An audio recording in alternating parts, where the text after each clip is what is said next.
Hi, this is a reply to Totalbiscuit's Mailbox, where he talks about this game company who claims that 24 frames per second is enough for a game. Now, I have never worked for a game company, but I have worked as an animator, and I think that I can clarify some things about frames per second for you. Humans can actually only process 10 to 12 images every second, but the thing is that your eyes and the movie or game that you are watching will never be 100% in sync. And I have an example. If you are watching a ball going from the left of the screen to the right, then your unconscious or your eyes will expect the ball to be at a certain point at a certain time based on the speed of the ball, and if the ball is not at that position, you will not experience a smooth motion. If you show a movie without motion blur with 24 frames per second, which is quite a low number, then the position of the ball, where we would expect it to be, can be anywhere between point A and point B. This makes it so that if your eye takes a snapshot right before frame A turns into frame B, we would expect the ball to have traveled further than the actual image displays.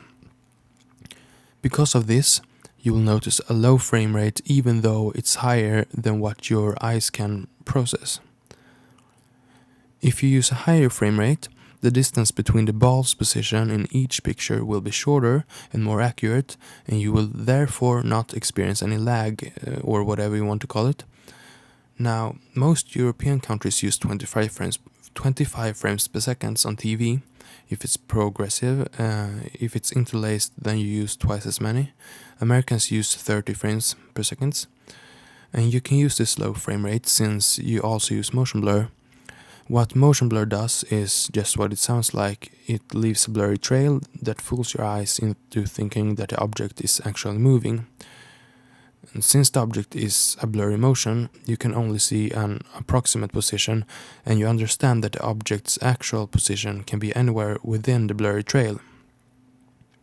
Thomas Edison, who invented the motion picture camera, said that any frame rate below 46 frames per second would strain the eye, and this number was with motion blur, since you can't avoid it with a film camera. When it comes to video games, it's impossible to create real-time motion blur on a home PC, and this means that the only way to get a smooth motion is to have a frame rate that is as high as possible.